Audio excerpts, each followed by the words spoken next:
Assalamu alaikum, I'm Manar from Morocco and you're watching Moroccistani Reactions. In today's video, I react to a video by Infomentary, Who Built the Kaaba First? The Secrets of Tawaf and Kaaba. اللہ نے کعبہ کو کیوں تخلیق کیا؟ کعبہ کو بنانے کے پیچھے اصل راز کیا تھا؟ So let's start the video. 1, 2, 3. کعبہ، زمین پر اللہ کا گھر۔ کیا کبھی آپ نے اپنے آپ سے پوچھا ہے کہ یہ کیا ہے؟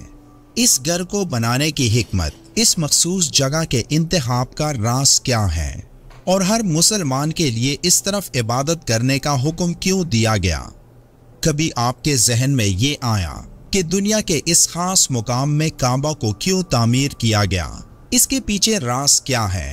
جدید ترین سائنسی ریسرچ کے مطابق کعبہ زمین کے اس مقام پر ہے کہ جہاں زمینی مقناطیسی قوتوں کا اثر صفر ہے۔ نتیجتاً جو کوئی مکہ کی طرف سفر کرتا ہے یا اس میں رہتا ہے وہ صحت مند اور لمبی عمر پاتا ہے۔ اسی طرح جب آپ کعبہ کا طواف کرتے ہیں تو اپنے اندر ایک توانائی داخل ہوتے ہوئے محسوس کرتے ہیں۔ ایسا اس لیے ہوتا ہے کہ آپ زمین کے مقناطیسی میدان کی قوت کے اثر سے باہر ہوتے ہیں اور سائنسی بنیادوں پر یہ بات ثابت شدہ ہے۔ سائنسی تحقیق سے یہ معلوم ہوتا ہے کہ زمین پر پہلے صرف پانی ہی تھا اور یہاں خشکی نہیں تھی۔ اسلامی معلومات میں بھی یہ ذکر ہے کہ اللہ نے پانی کے بیچوں بیچ خشکی پیدا فرمائی اور اس خشکی یعنی زمین کو پھیلا دیا تاکہ اس دنیا میں زندگی کا آغاز ہو سکے۔ نبی کریم صلی اللہ علیہ وآلہ وسلم نے فرمایا کہ کعبہ پانی کے اوپر زمین کا ایک ٹکڑا تھا، اسی سے ہی بقیہ زمین کو پھیلایا گیا۔ مصر سے تعلق رکھنے والے ایک جیولوجسٹ زغلول النجار نے حضرت عبداللہ بن عباس رضی اللہ تعالیٰ عنہ کے ایک قول پر تحقیق کرتے ہوئے ذکر کیا کہ زمین کی پیدائش سے 1000 سال قبل اللہ نے کعبہ کو پانی کے اوپر 4 ستونوں پر رکھا تھا اور اللہ نے زمین کو کعبہ کے نیچے سے ہی پیدا فرمایا۔ اب وہ ستون کیا تھے اور کہاں تھے یہ صرف اللہ جانتا ہے، لیکن ان اقوال سے یہ بات واضح ہے کہ کعبہ کی تعمیر اس دنیا کے بننے سے بھی 1000 پہلے کی ہے۔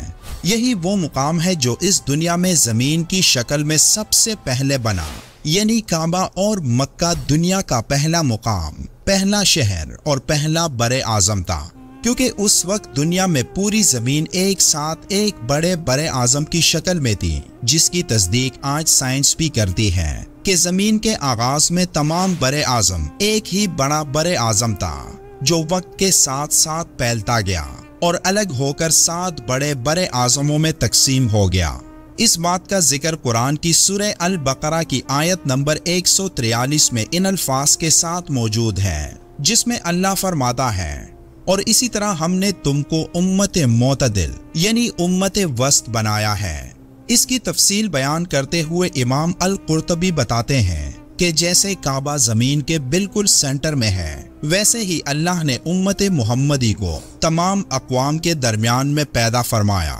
وسط کے معنی ہے درمیان، اور ہر چیز کا درمیانی حصہ ہی اس کا عمدہ ترین حصہ ہوتا ہے۔ جیسے ایک انسان کی عمر کا درمیانی حصہ اس کی جوانی ہوتی ہے، جو اس کی عمر کا بہترین وقت ہوتا ہے۔ دن میں درمیانی وقت دوپہر کو ہوتا ہے، جب روشنی مکمل اور زندگی روا دوا ہوتی ہے۔ اس آیت کے پیچھے حکمت یہی ہے کہ قیامت کے دن اللہ تعالیٰ گزشتہ امتوں کے کافروں سے خطاب فرمائے گا کہ کیا تمہارے پاس کوئی نذیر یعنی ڈرانے والا نہیں آیا؟ تو وہ صاف انکار کریں گے کہ ہمارے پاس کوئی ڈرانے والا نہیں آیا۔ پھر اللہ انبیاء کرام سے دریافت فرمائیں گے تو تمام انبیاء کرام یہ عرض کریں گے کہ اے اللہ، ہم تیرے احکام کو پہنچا چکے، یہ جھوٹ بولتے ہیں۔ پھر تمام انبیاء کرام امت محمدیہ کو گواہ بنا کر پیش کریں گے تو وہ کافر کہیں گے کہ یہ تو ہمارے بہت بعد میں آئے، یہ کیسے گواہی دے سکتے ہیں؟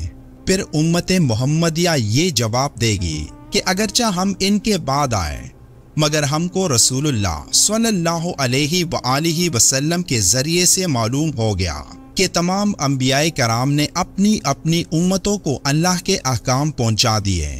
مصر کے ایک پروفیسر حسین کمال الدین نے اپنی بے مثال تحقیق کے بعد اس امر کا انکشاف کیا تھا کہ مکہ زمین کا مرکز ہے۔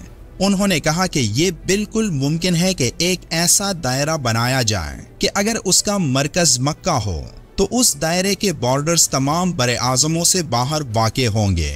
مصر کے ایک اور سائنسدان ڈاکٹر عبد الباسط نے 16 جنوری 2005 کو اپنے ایک انٹرویو میں کہا تھا کہ سائنسی بنیادوں پر مکہ دنیا کا مرکز اس طرح ثابت ہوتا ہے کہ جب نیل آرمسٹرانگ زمین سے اوپر خلا کی طرف جا رہے تھے تو انہوں نے زمین کی تصویریں کھینچیں۔ انہوں نے مشاہدہ کیا کہ زمین کے کسی خاص مقام سے کچھ خاص قسم کی شعاعیں نکل رہی ہیں۔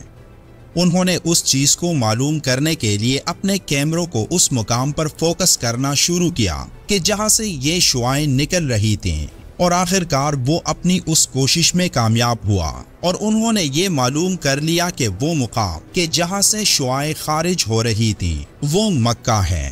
چاند کے قریب پہنچنے پر اس نے دوبارہ زمین کی تصویریں کھینچیں تو اسے معلوم ہوا کہ مکہ سے نکلنے والی یہ شعاعیں مسلسل آگے جا رہی تھیں۔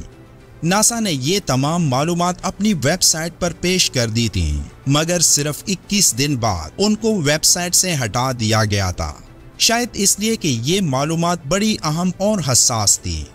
ڈاکٹر عبد الباسط نے اپنی بات کو جاری رکھتے ہوئے مزید کہا کہ یہ شعاعیں جو کعبہ سے خارج ہو رہی ہیں یہ لامحدود ہیں، اور مجھے یقین ہے کہ یہ شعاعیں زمینی کعبۃ اللہ سے بیت المعمور یعنی آسمانی کعبۃ اللہ تک جاتی ہیں۔ مختلف روایات اور احادیث سے بھی یہ بات معلوم ہوتی ہے کہ بیت المعمور زمینی کعبہ کی سیدھ میں بالکل اوپر ہے، اور اگر وہ اوندے منہ گرے تو سیدھا اس کے اوپر گریں۔ جہاں تک کعبہ کی تاریخ اور اس کے گرد طواف کرنے کی وجہ کا تعلق ہے تو اس کے بارے میں ایک بڑے عالم اور مصنف یحییٰ بن شرف النووی لکھتے ہیں کہ کعبہ کی تعمیر کئی مراحل میں ہوئی، جس میں سب سے پہلے فرشتوں نے اس کی تعمیر کی۔ کعبہ کے ستون اور اس کی تعمیر آج بھی اسی شکل میں ہے جو فرشتوں نے حضرت آدم علیہ السلام کے لیے بنائی تھی۔ اس بات کا ذکر کئی مفسرین نے بھی اپنی کتابوں میں کیا کہ فرشتوں نے سب سے پہلے کعبہ کو بنایا اور اس کی بنیاد رکھی۔ اب اس کے گرد طواف کی وجہ یہ تھی جس کا ذکر قرآن میں ہے، جس میں اللہ فرماتا ہے، اور جب تیرے رب نے فرشتوں سے کہا میں زمین میں ایک نائب بنانے والا ہوں تو فرشتوں نے کہا کیا تو زمین میں ایسے شخص کو نائب بنانا چاہتا ہے جو فساد پھیلائے، حالانکہ ہم تیری حمد کے ساتھ تسبیح بیان کرتے اور تیری پاکی بیان کرتے ہیں۔ فرمایا میں جو کچھ جانتا ہوں وہ تم نہیں جانتے۔ روایات میں ہے کہ فرشتوں کو اس سوال کے بعد فکر ہوئی کہ شاید اللہ ان سے ناراض ہو گیا ہے، تو اس لیے انہوں نے اللہ کے عرش کے گرد طواف شروع کیا۔ پھر اللہ نے ان کو حکم دیا کہ وہ وہاں ایک گھر بنائیں جس کے گرد وہ طواف کریں، جسے فرشتوں کا گھر یعنی بیت المعمور کہا جاتا ہے، جہاں ہر روز 70,000 فرشتے طواف کرتے ہیں۔ پھر اس کے بعد اللہ نے فرشتوں کو حکم دیا کہ اسی بیت المعمور کے نیچے زمین پر اللہ کا گھر یعنی کعبہ کی تعمیر کریں، تاکہ انسان اس گھر کا طواف کر کے اللہ کی عبادت کر سکیں۔ ویڈیو کے آخر میں ایک بار درود شریف پڑھیں۔